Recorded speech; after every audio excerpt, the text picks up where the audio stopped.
रोशन आनंद sir के podcast में जिस चीज़ ने पूरे देश के दिल को झकझोरा था वो चीज़ थी जब उन्होंने कहा कि अगर खान सर ने झूठ नहीं बोला होता गोली चलने का तो एफआईआर नहीं होता, एफआईआर नहीं होता तो मेरा भाई नेपाल नहीं जाता, नेपाल नहीं आता तो मेरा भाई जिंदा होता।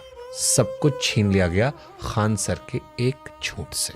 तो हमने तो बता दिया कि वो पुलिस के ने बताया, तो हमने तो उनको रिलीफ देने की कोशिश किया कि भाई गोली चलाने की बात हटा दो। हमने तो एकदम नॉर्मल एफआईआर किया था। आप ही कैसे नेपाल गया था ना प्रिंस? नहीं, झूठ बात है ये। क्यों?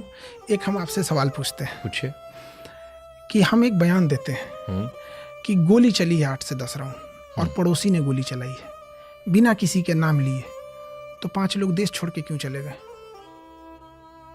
क्या आपको किसी को ढेला चला के मारिएगा तो इसके लिए आपको देश छोड़ के जाना पड़ेगा? कुछ तो छुपाया जा रहा है। हो सकता है अरेस्ट, करंट अरेस्ट के डर से जाग खेले गए कि तो देश छोड़ दीजिएगा। बाकी लोगों ने क्यों नहीं छोड़ा? और दूसरा सवाल, कहना क्या चाहते हो आपसे? दूसरा सवाल, रोशन आनंद सर ने इस 13 दिन के बीच में जब तक वो जेल में थे, उनके लोगों ने प्रिंस और उसके साथ साथ एक और रोशन नाम के लड़के हैं जो नेपाल गए थे, जिनका मैंने सवाल रखा था, उन लोगों का भी बेल क्यों नहीं फाइल किया गया? ये बात हमको नहीं कहना चाहिए और हम 40 दिन तक चुप थे।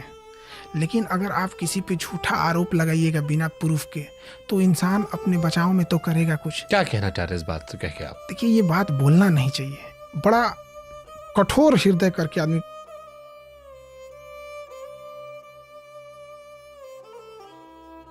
को बोलना पड़ रहा है, क्योंकि वो इन बिना मतलब का आरोप लगाते जा रहे हैं। देखिए, ये हम कुछ एफआईआर ले आते हैं। बहादुरपुर थाना में बलजीत नाम का एक आदमी, जो इनका लॉकडाउन में एप्लीकेशन बनाया था, वो अपना पैसे का हिसाब मांगने जाता है 5 लाख रुपए।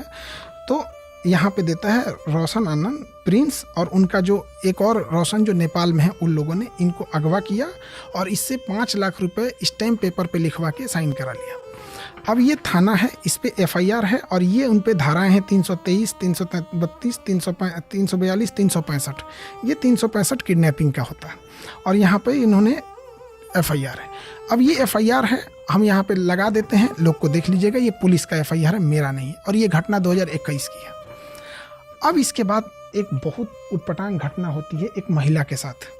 ये हम सब एफआईआर कॉपी लिए हैं और सब लगा देते हैं, आप देख लीजिएगा, ये डॉक्यूमेंटेड पेपर है इस चीज़ का। यहाँ पर सोनपुर की एक महिला है, पटना से थोड़ा दूर एक जगह है सोनपुर में, उनकी पति को अगवा किया जाता है और 23 लाख रुपए की फिरौती मांगी जाती है। वो महिला जाके सोनपुर में केस करती है और ये है उसका केस, एफआईआर हम लगा देते हैं, पढ़ लीजिएगा। उसमें इसने बोला है कि मेरे पति से 23 लाख रुपए मांगे गए। किसने मांगे? अब ये उसने यहाँ पे नंबर लिख दिया कि इस नंबर से फ़ोन आया, पैसे मांगे गए। इस पर एफआईआर हो जाती है उनके ऊपर कि अज्ञात लोगों पे। पुलिस जब इनको खोज पड़ताल करती है तो इनके पति को, ये कौन केस है हमें नहीं पता, कौन महिला है ना हम ये बोले, हम बस केस बता रहे हैं, इसकी तलाश में अब पटना पुलिस चल देती है। लेकिन जो नंबर दिया गया था, उस नंबर के पीछे जब पुलिस पहुंचती है तो वो नंबर नेपाल की ओर भाग रहा था। लगभग 200-250 किलोमीटर वो भाग चुका था और वो लोग अब नेपाल बॉर्डर में एंट्री करने वाले थे। नेपाल बॉर्डर के पास जो बिहार पुलिस का पुलिस स्टेशन आता है, नरपतगंज थाना, नरपतगंज थाना को पुलिस इन्फॉर्म करती है कि कुछ लोग किडनैप करके भाग रहे हैं, उनको पकड़ा जाए।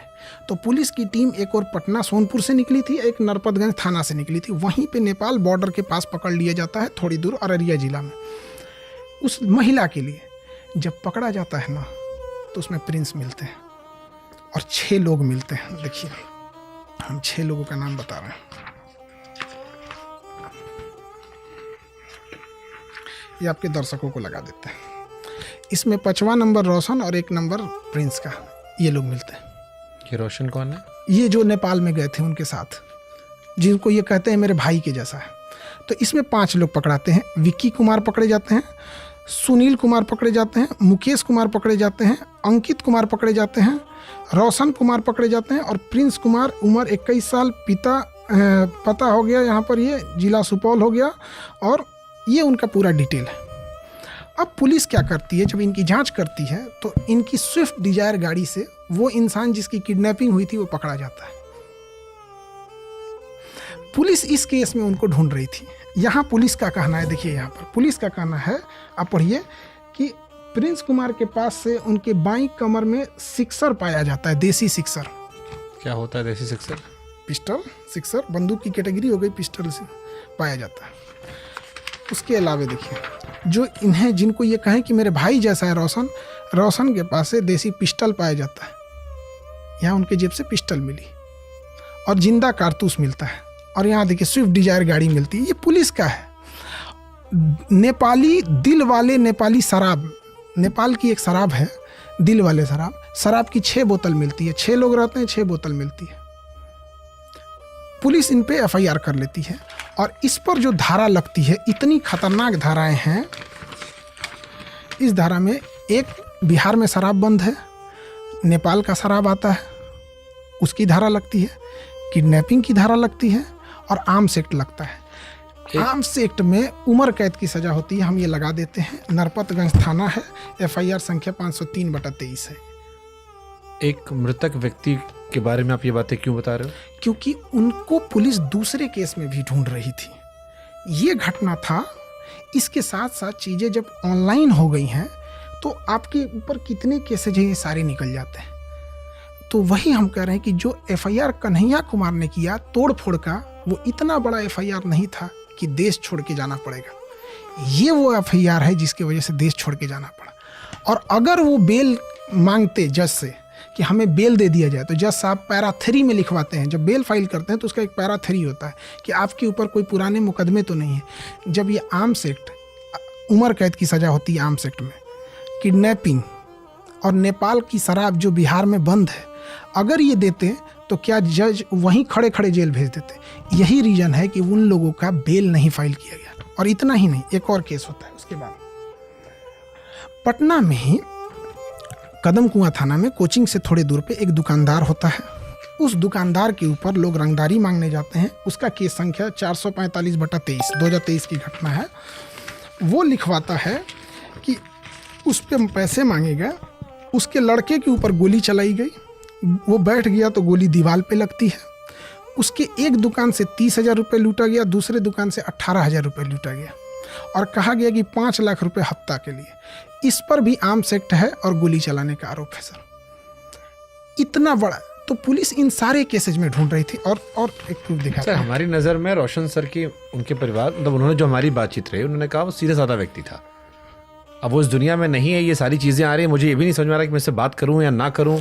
मैं बहुत असहज हो रहा हूं, मतलब इस कॉन्वर्सेशन से मैं बहुत उलझन हूं, क्योंकि मुझे उनके आंसू भी आते।